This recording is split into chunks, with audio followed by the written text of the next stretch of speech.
চলবে এখানে, মুসলমানদের শরিয়া আইনে বিচার হবে এই জমিনে, এই ভূখণ্ডে। এই জন্য এভাবে নির্মাণ করা হয়েছে। মুসলমানদের যিনি খলিফা বা বাদশাহ বা আমির, তিনি এখানে ঘুমাবেন, কাজ করবেন। এই জন্য মসজিদের আদলে বঙ্গভবন তৈরি হয়েছে। এখন কেউ এই প্রেসিডেন্টের জন্য প্রাসাদ বানালে এরকম বানাবে? বুঝতে হবে, আমাদের ছেলেদেরকে বুঝতে হবে। আমরা প্রত্যেকে পেলাম দেশ, যখন ইংরেজরা চলে যায়, ভাগাভাগি করে দেওয়া যায়, হিন্দুদের জন্য ভারত, মুসলমানদের জন্য পাকিস্তান। বাংলাদেশ তো ভারতের ঘেরাওয়ের ভিতরে, আমরা পাকিস্তান ফেরত দেন, আমরা তো ভারত হওয়ার কথা। শুধু বাংলা ভাষার কারণে আমরা স্বাধীন হই নাই। বাংলা ভাষা যদি স্বাধীনতার শক্তি হতো, কারণ হতো, মূল উপাদান, মূল যুক্তি হতো, তাহলে কলকাতাও স্বাধীন হতো, তারা হিন্দির নিচে থাকতো না। এরা মুসলমানদের কারণে এই বাংলাদেশ, এই অংশটাকে পাকিস্তান ভুক্ত করা হয়েছে। এটা রাজনৈতিক ঠিক ছিল না, ভুল ছিল, সেটা পরের কথা। আমি জানি বললে সময় দেরি হবে। আমাদের শেরে বাংলায় একটি ফজলুল হক, তিনি লাহোর প্রস্তাব করেছিলেন যে ইংরেজরা চলে যাওয়াই দরকার, তারা হিন্দুদেরকে বড় একটা রাষ্ট্র দেওয়া যাক, আর মুসলমানদেরকে কিছু রাষ্ট্রসমূহ দেওয়া যাক, যেখানে মুসলমান বেশি। একটা রাষ্ট্র পাকিস্তান, একটা আলাদা মুসলিম রাষ্ট্র, বাংলাদেশ একটা আলাদা মুসলিম রাষ্ট্র, কাশ্মীর একটা আলাদা মুসলিম রাষ্ট্র, এরকম হইতে পারতো না? ছোট ছোট মুসলিম দেশ নিয়ে আছে না, ওই একটা তার ছোট ছোট দেশ না? এটা ছিল আমাদের জাতীয় একজন নেতার প্রস্তাব। জিন্না সাহেব পণ্ডিত বললেন, তিনি বললেন যে না, দাও, একটা রাষ্ট্র যায়। একটা রাষ্ট্র করতে গিয়ে এই অনেক দূরে বাংলাদেশ, অনেক দূরের পাকিস্তান মিলে হয়েছে পাকিস্তান, যেটা ভৌগোলিক ভাবে টিকে থাকার কথা না, টিকে থাকেও নাই। এরপর উপরন্তু সেই পূর্ব পাকিস্তানিরা আমাদেরকে রাজনৈতিক শোষণ, অর্থনৈতিক শোষণ এবং সাংস্কৃতিক আগ্রাসন চালানোর চেষ্টা করায় আমরা মজলুম হয়ে গেলাম। আমাদেরকে ঠকায়, তারা জিতে যায়, আমাদের সম্পদ দিয়ে তারা ধনী হয়। এই অবস্থার প্রতিবাদ করার জন্য বাঙালিরা জেগে উঠলো এবং জালিমের বিরুদ্ধে মজলুমের একটা যুদ্ধ করলো। সেই যুদ্ধে আমরা আবার বাংলাদেশ নাম নিয়ে স্বাধীন হলাম। দেখেরা, এই বাংলাদেশের যে কোটি কোটি মুসলমান, এই মুসলমান আমরাই নাকি?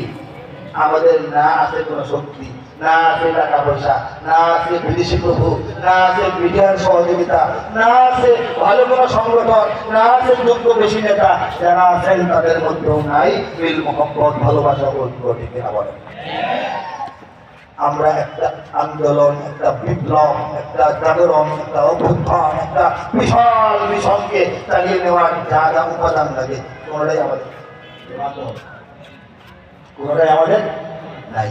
এই যে নাই পার্টি, আমরা আমাদেরকে একেবারেই বাংলার জমিন থেকে নাই করে ফেলার জন্য যারা চেষ্টা করে, তাদের আবার সবই আছে, টাকা পয়সাও আছে, ধন সম্পদ আছে, ব্রিটিশ প্রভুরা তো আছেই, মিডিয়ার শক্তিও আছে, সংগঠনও আছে, এবং রাষ্ট্র শক্তিতে যারা থাকে তাদের সহায়তাও তারা পায়, তাদের ছায়া তারা পায়। ঠিক না? অথচ রব্বুল আলামিন এই দুর্বল মুমিনদেরকে টিকিয়ে রেখেছেন, তাদেরকে হটিয়ে দিয়েছেন। কথা ঠিক না বলেন? আমাদের শক্তি একটা ঈমান, বলে সুবহানাল্লাহ। ইমানের শক্তিতে আমাদের টিকে থাকতে হবে, জেগে থাকতে হবে, লেগে থাকতে হবে এবং বিজয় অর্জন করতে হবে। ইমানের শক্তিতে অন্য কিছুতে নয়। যারা তৈরি আছেন বলেন, ইঞ্চি ইঞ্চি মাটি সোনার চাইতে খাটি, নগদ রক্ত দিয়ে ঘেরা, শত্রু বাহানাদার একটু কোনাও তার কেড়ে নিতে কেউ পারবে না। রঙের তুলিতে আকাশ সবুজের ছায়া ঢাকা সুজলা সুফলা পরিপাটি, লক্ষ শহীদ গাজী রেখেছে জীবন বাজি, করেছে স্বাধীন এই মাটি।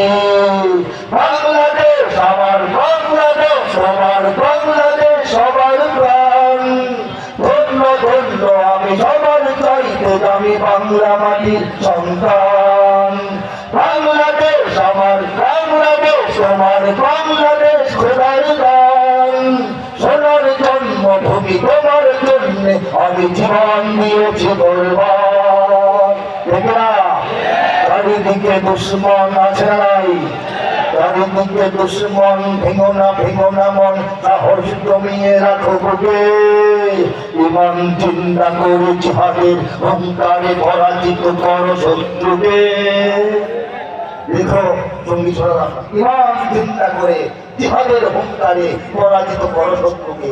2003-এর আহ্বান 2025-এ এসে দেখি বুঝে হোক না বুঝে হোক, জেনে হোক না জেনে হোক, সচেতনভাবে হোক অবচেতনভাবে হোক, বাংলাদেশের তরুণরা যুবকেরা জনতা সীমান্তে গিয়ে সেই আমল